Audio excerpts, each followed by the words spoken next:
lalat yang berkumpul di dalam sebuah bangkai lebih bagus daripada ulama yang berkumpul di depan pintu penguasa. Allah. Yang ngomong Ka'ab bin Malik, takbir. Nah, yang begitulah yang kita perlukan, yaitu ulama-ulama yang tidak mau dan anti mendekat kepada penguasa. Beredar video viral, dikatanya saya mendukung koalisi Mukelo jauh dekat Goraop. Sampai mati oposisi, sampai mati. Siapapun presidennya. Anda pernah bilang bahkan kepada Pak Prabowo yang pernah Anda dukung, Pak, kalau Bapak jadi presiden, detik itu juga langsung saya saksikan. Allah yang menyaksikan, langsung saya nyatakan saya oposisi terhadap Bapak. Artinya nggak boleh ulama main-main di dekat pintu penguasa. Apakah ini satu orang? Itu pertanyaan yang sederhana sebetulnya, karena melihat kok berbeda sekali. Setidaknya kalau kita analisa dari dohirnya ya. Sebelumnya narasinya jelas itu, siapapun presidennya, Ane pernah bilang bahkan kepada Pak Prabowo yang pernah Ane dukung, Pak, kalau Bapak jadi presiden, detik ini juga langsung saya sampaikan, Allah yang menyaksikan, langsung saya nyatakan saya oposisi terhadap Bapak.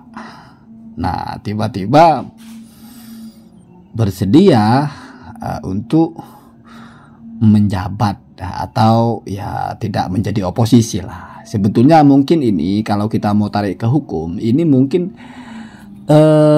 semacam ada ta'arud, ada pertentangan antara dia harus berpegang kepada ucapannya atau taat kepada ulil amri atau kepada penguasa ya.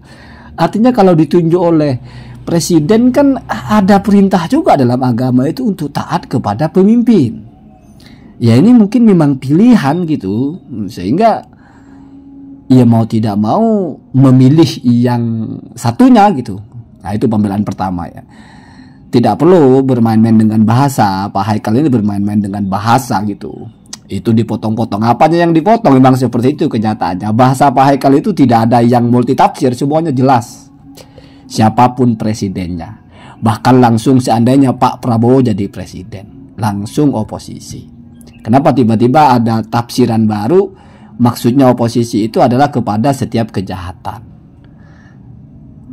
kepada hal-hal yang jahat ya. Kalau kepada kejahatan bahasanya bukan oposisi sih, tapi memang kita itu melawan kejahatan ya, ya oposisi juga boleh. Cuma paling tidak sebetulnya kalau mau membela diri, kalau tidak mau pakai konsep yang pertama itu ya kita pakai konsep bermain-main bahasa tapi lebih elegan ya, walaupun mungkin lebih menggelikan ya. Misalnya kita bilang itu kan ulama, saya kan bukan ulama. Satu. Lagi pula siapa yang menganggap Pak Haikal Hasan ini ulama? Wallahualam mungkin ada ya. Atau yang kedua, saya kan bicara tentang bermain-main di pintu penguasa. Saya kan nggak main-main di pintunya, saya masuk kok. Bukan lagi bermain-main di pintu, tapi masuk ke dalam. Artinya secara harfiah memang tidak sedang mengingkari ucapannya gitu. Anggaplah dirinya ulama, sedang mengecam ulama yang bermain-main di pintu penguasa. Ya beliau ya ulama misalnya, dan tidak main-main di pintu penguasa tapi masuk ke dalam. Jadi bagian dari penguasa itu bukan bermain-main di depan pintunya, kan begitu.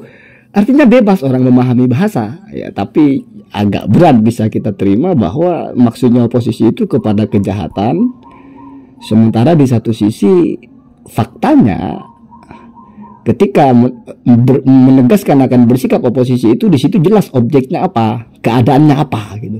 Yaitu siapapun presidennya. Bahkan disebut seandainya Pak Prabowo pun menang jadi presiden. Inilah pentingnya kita kadang-kadang berbicara itu jangan terlalu dituntaskan gitu. Harus pandai-pandai membuat celah gitu. Ini Pak Haikal terlalu tuntas pembicaranya, bawa Tuhan sebagai saksi. Ini kan menjadi orang bertanya-tanya, bagaimana mentalitas orang ini memegang ucapannya gitu. Sementara kebetulan dipercaya menjabat jadi salah satu kepala gitu. Ini eselon 1 kalau tidak salah ya.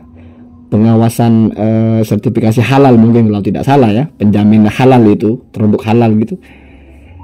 Bagaimana kalau ya pejabat itu kan mau melayani kita gitu. Cuma sayangnya yang memilih adalah bukan kita gitu, yang mereka pilih sendiri gitu. Artinya orang kan, kita cari pembantu di rumah saja kan kita tahu orang ini bisa dipegang nggak omongannya kan gitu. Nah ini kayaknya lain, pagi lain, sore lain gitu. Udah gitu bukannya minta maaf gitu, saya ada perubahan pendapat atau apa, tiba-tiba malah lempar kesalahan ke orang, motong-motong, terus menjelaskan maksudnya, padahal namanya penjelasan itu menjelaskan apa yang tidak terucap.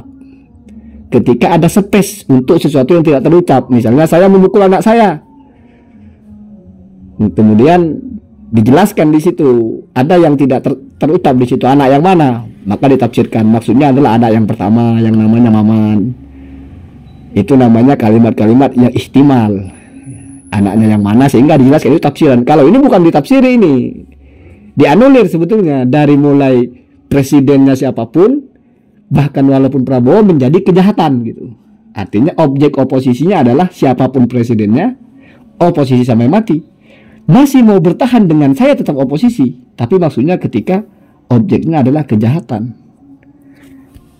Ya itu kalau bahasa kita makso ya, sebetulnya nggak begitu juga ya. Ya lebih baik fair saja, mengakui ada perubahan pendapat, biasa kita. Orang berubah agama aja ada kok. Dari muslim jadi non muslim, dari muslim jadi muslim. Orang ganti rumah ada, orang ganti mobil ada. Semuanya di dunia ini orang berubah ada. Ulama-ulama juga berpendapat awalnya haram, kemudian di kemudian hari berpendapat halal. Biasa begitu, namanya rujuk. Itu sekelas ulama. Apakah serampangan? Enggak, ketika awal dia mengkaji, dia simpulkan ini haram, kemudian berubah pendapatnya, ini berubah halal. Biasa qaul qadim qaul jadid kalau dalam ucapan Imam Syafi'i gitu. Kenapa nggak pakai hujah itu saja? Itu qaul qadim saya, ini qaul jadid saya. Daripada apa ya? Kita jadi mengukur juga ya, cara membela dirinya aja begitu. Tetapi ya Allahumma hadina atasabil ya. Kita tidak tahu kualitasnya Pak Haikal Hasan ini seperti apa, siapa tuh cocok ya. Walaupun ya kita juga bingung sebetulnya pendidikannya itu dokternya di bidang apa, tiba-tiba jadi di bagian ini. Tetapi kan bukan kita juga yang berhak mengatur, sudah ada yang berhak ya. Dan kita hanya harus menerima bahwa ini ketuanya. Itu kita sebagai rakyat kan begitu. Ya siapa yang bisa mengangkat seorang pejabat itu kan yang di atasnya. Kita kan paling bawah ya. Jangankan kita, camat atau bupati pun tidak bisa melantik atau memilih, yang bisa memilih kan presidennya kan begitu. Atau kalau semua pembelaan tadi nggak masuk, ya gampang saja. Oposisi itu kalau dalam bahasa politik itu biasanya sikap sebuah partai, bukan sikap seorang personal gitu. Pak Haikal kan bukan partai, tapi pribadi. Jadi memang nggak ada urusan dengan oposisi kan begitu.